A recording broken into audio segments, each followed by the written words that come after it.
वो खबर जिसने एक बार फिर दुनिया की नजरें पाकिस्तान पर मरकूज कर दी। गुज़िश्ता रोज सबसे पहले न्यूज़ पंच के सीनियर तज्ज़ियाकार एहतशामुल हक साहब ट्रंप की तस्दीक से 3 घंटे पहले ब्रेक कर चुके थे। ज़रा देखिए। देखें, इस्लामाबाद में जो बात हो रही है, लेटेस्ट मेरी तला मारूख ये है कि 2.0 की बात हो रही है, यानी फॉलो अप विजिट की बात हो रही है। सेकंड वर्जन जो है ना बातचीत का, वो क्या होगा, ये कहा जा रहा है, लफ्ज़ यूज़ किया गया कि the improved expanded version of talks. ये बड़ा वाज़े तौर पे जो तीनों मुल्कों के दरमियान बातचीत का नतीजा निकला, इन दोनों में जो बैकग्राउंड में बातें अभी चल रही हैं उसमें यह है कि बातचीत का दूसरा दौर होना बड़ा ज़रूरी है।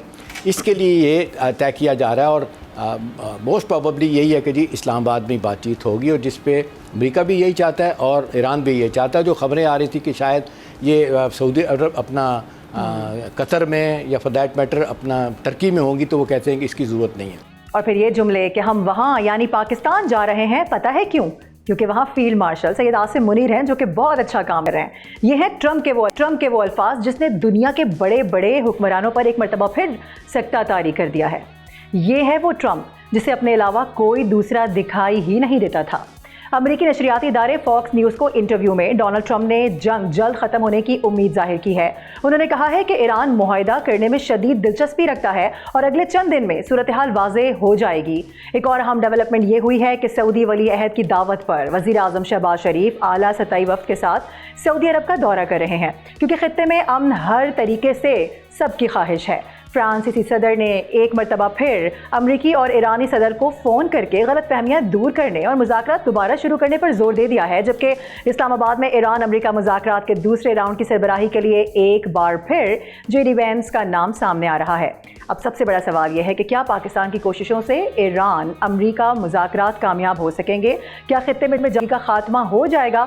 इसके अलावा भी बड़े सारे सवालात हैं जिनको लेने की कोशिश करेंगे। एहतशामुल हक साहब हमारे सीनियर पैनलिस्ट हमें प्रोग्राम में ज्वाइन कर चुके हैं। इसके अलावा ब्रिगेडियर रिटायर्ड हारिस नवाज भी हमारे साथ मौजूद हैं। एहतशाम साहब, पहले आपसे इसलिए शुरू करूंगी क्योंकि कल आपकी खबर थी, जब ये खबर आई है ट्रंप की जानिब से इस बात की तस्दीक कर दी गई है, उससे तकरीबन 3 घंटे पहले हम प्रोग्राम में डिस्कस कर चुके थे। सबसे पहले तो ये कि अल्हम्दुलिल्लाह अल्लाह ने बड़ी इज्जत दी और आपकी जो खबर है वो सही साबित हुई। सेकेंडली ये कि जेडी वेंस का नाम भी दोबारा से सामने आ रहा है। लास्ट टाइम हमने देखा कि डील जेडी वेंस नहीं बना सके थे। सो आप समझते हैं कि इस बार क्या ट्रंप यहां पर आ सकते हैं खुद, क्योंकि इस तरह की खबरें भी जेरे गर्दिश रही हैं? देखें मारूख, बड़ी तेज़ी के साथ इंटरनेशनल सतह पे और सफारती सतह पे डेवलपमेंट्स हो रही हैं। उससे लग रहा है कि ये मामलात अब it's a matter of days और एक आध दिन की बात है। कल और परसों के दरमियान कहा जाता है कि बातचीत का सिलसिला दोबारा शुरू हो सकता है। देखें, अब 3 चीज़ों पे जो इत्तेफाक हुआ मैं आपको बता सकता हूँ। टेक्निकल एक्सपर्ट टीम जो है दोनों मुल्कों की नहीं गई थी, यहीं बैठी है। अब 3 चीज़ों पे जो उनका इत्तेफाक हो गया वो मैं आपको बता सकता हूँ क्या है। एक तो है कि जी वो दोनों साइड कहती हैं कि जी हम अभी दोबारा हमने ओपन कॉन्फ्लिक्ट में नहीं जाना, मतलब लड़ाई से बचना चाहते हैं। फिर वो कहते हैं कि seeking end to the war, कैसे जंग ख़त्म होगी। और तीसरा ये है कि अपनी ओरिजिनल पोजीशन से दोनों मुल्क पीछे हटें।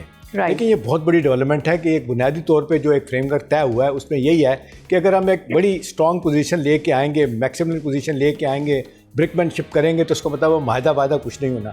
अभी आप देख लें जितनी तेज़ी के साथ प्रेसिडेंट ट्रंप ने बातें की हैं और एक सूरत हाल इंटरनेशनल सतह पर बदली है, इसका बड़ा वाज़े तौर पर मतलब है कि ये मेक और ब्रेक वाले अब जो टॉक्स होनी है उसमें वज़न इस बात का है कि इसको एग्रीमेंट को साइन कर लिया जाए। मैं और भी बात करूंगा, लेकिन आपने जो बात की है, कल भी से बातें हो रही थी। प्रेसिडेंट ट्रंप ने वैसे तो कह दिया कि जी मैं नहीं जाऊंगा, लेकिन मेरी यहाँ पे सफारती ज़राए से जो कुछ लोगों से बात हुई है वो कहते हैं कि भी इसके बारे में आप कुछ नहीं कह सकते। लफ्ज़ यूज़ किया जा रहा है कि जी प्रेसिडेंट साहब जो है ना वो अपने सदारती प्रोटोकॉल कई दफ़ा पहले भी तोड़ चुके हैं, तो उनके लिए कोई मुश्किल नहीं है। साइनिंग के लिए अगर आना हुआ तो वो एक एग्जीक्यूटिव ऑर्डर इशू करेंगे और वो आ जाएंगे। फिर उस सूरत में कहा जा रहा है कि ईरान के क्या मसला है, एग्जीक्यूटिव ऑर्डर भी उन्होंने खुद ही निकालना है, खुद ही कर देंगे वो ये सारा काम। वही निकाल देखे ना, वो ना सेनेट अपनी किसी कांग्रेस को तो मानते ही नहीं, बगैर किसी ऑथराइजेशन के वो जंग में चले गए, तो ये तो बड़े छोटे काम है उनके लिए, तो ये कर सकते हैं। मतलब ये इसको रूल आउट नहीं किया जा रहा, लेकिन ज़्यादातर यही कहा जा रहा है कि शायद वो नहीं आएंगे और जेडी वेंस ही जो आएंगे। देखें, जो इत्तलात हैं जो मेरी तक पहुंची हैं, जो सारी रात हम घूमते फिरते रहते हैं, इधर उधर सूंघते फिरते हैं, उसमें जेडी वेंस की मारूख ये बात मान ली गई है।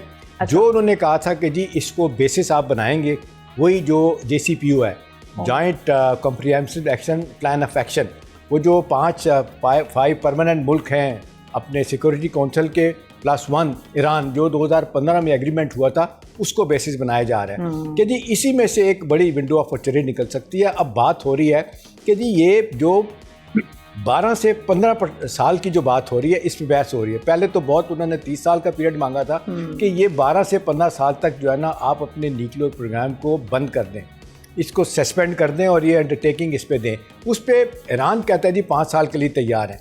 एक चीज़ जो इस हवाले से मारूख जो बहुत अहम पता चली है, जो कहा जाता है कि कोई एक बेसिस बन सकती है, वो ये है कि ये ईरान और क्या कहते हैं उनका रोल बहुत बढ़ गया है अपने इंटरनेशनल एटॉमिक एनर्जी कमीशन का। अच्छा। अब ये कहा जा रहा है, पहले तो ये था कि जी वो हर साल आके इंस्पेक्शन किया करेंगे, अब कहा जा रहा है कि परमानेंट इंस्पेक्टर जो है ना for all times to come Iran में रहेंगे। और उसमें जो बात आ रही है कि ये जो परमानेंट एक्सपर्ट्स आएंगे ये किन लोगों की मर्जी से आए थे, उनका नाम है अमेरिका का, बरतानिया, फ्रांस, रूस, चीन, यूरोपियन यूनियन। ये इंडोर्स करेंगे कि ये इस हद तक इंडिपेंडेंट लोग हों, वो परमानेंट 4 जगहों पे जाके बैठेंगे। लेकिन एहतशाम जो उनकी जगह है निगरानी तो वैसे भी होती रहती है, निगरानी तो उनकी वैसे भी होती रहती है। बताया गया कि वहाँ पे बड़े जबरदस्त किस्म के कैमरे लगे हुए हैं। वो तो हर साल होती है ना। नहीं देखें वो और चीज़ है। जब ये कि सर्टिफाई करने के लिए हर साल उनका एक नुमाइंदा आता है वहाँ पे, अब वो कहते हैं कि नहीं परमानेंट उनके मेंबर बैठेंगे फर्दों में, मशहद में, तेहरान में, अस्मान में, एक आध और जगह पे। तो ये एक बहुत बड़ी मेरा ख्याल है अमेरिकन के लिए एक सेटिस्फाइंग चीज़ हो सकती है जिसकी बुनियाद पे वो मायदे की तरफ जा सकते हैं। एक इस हद तक तो उन्होंने कह दिया कि जी ठीक है हम बात करते हैं इस पर, अब देखते हैं वहाँ पे जाके मामला किधर रुकता है। दूसरा जो इशू बड़ा आ रहा है ना वो है जो इंटरकॉन्टिनेंटल बैलिस्टिक मिसाइल, वो कहते हैं 3000 जो है ना ईरान के पास हैं, इनका क्या करना है। उसके बारे में जो है ना वो कह रहे हैं कि जी आप इसका थ्रेशोल्ड या तो बिल्कुल नीचे ले जाएं, इसको ख़त्म करें। दूसरी बात है जो मेरा ख्याल है सबसे अहम बात है कि वही 400 से 450 किलोग्राम वो जो हाईली एनरिच यूरेनियम है। अभी देखें मेरी तलात ये है कि अमेरिकन ने तो कहा था कि 3 मुल्कों को में से किसी एक को दे दें यार, सऊदी अरब को दे दें, कतर को दे दें और पाकिस्तान को दे दें, इनके पास रखते हैं। तो ये इस पे वो नहीं मान रहे, ईरानी नहीं मान रहे। अभी यही है कि ये जो इसका थ्रेशोल्ड कम करने की बात हो रही है और को एनपीटी क्योंकि उन्होंने साइन किया हुआ, इसके बाद कहा जा रहा है कि जी कहीं ना कहीं कन्वर्जेंस ऑफ इंटरेस्ट हो सकता है। और जेडी वांस इस दफ़ा वो ये सोच के आ रहे हैं कि उन्होंने कहा है कि इसको हमने इस बेसिस बना लेना है और इसको कहते हैं मायदे के करीब चले जाने की एक बहुत बड़ा भरपूर एफर्ट होगा। अब देखते हैं इसमें। अब एक बात तो तय हो गई कि दोनों अपनी पोजीशन से पीछे हटे हैं।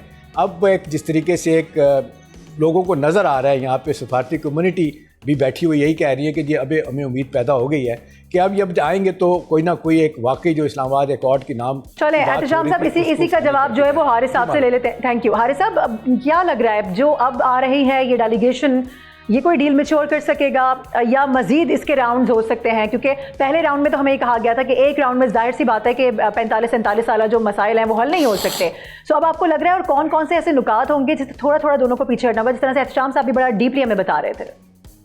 देखिए मारूफ, एक बात है कि डेफिनेटली एक बात तो है कि काफ़ी पहले का मिसट्रस्ट था, लैक ऑफ ट्रस्ट था, यू नो कि 47 ईयर्स के बाद पाकिस्तान ने दोनों पार्टीज को ला के बिठा दिया और एक कमरे में एक छत के नीचे बड़े अच्छे माहौल में बात हुई है। और जो अब मीटिंग हो रही है इसका मतलब ये है कि इससे पहले बैकडोर चैनल में 100% कहीं ना कहीं काफ़ी बातों में इत्तेफाक राय हो चुका होगा और इसलिए यहाँ मीटिंग हो रही है। और फिर प्रेसिडेंट ने क्लियर कह दिया कि जब अगर मीटिंग होगी तो पाकिस्तान में होगी, हम किसी और मुल्क पे क्यों जाकर करें जब किसी और के से ताल्लुक नहीं है।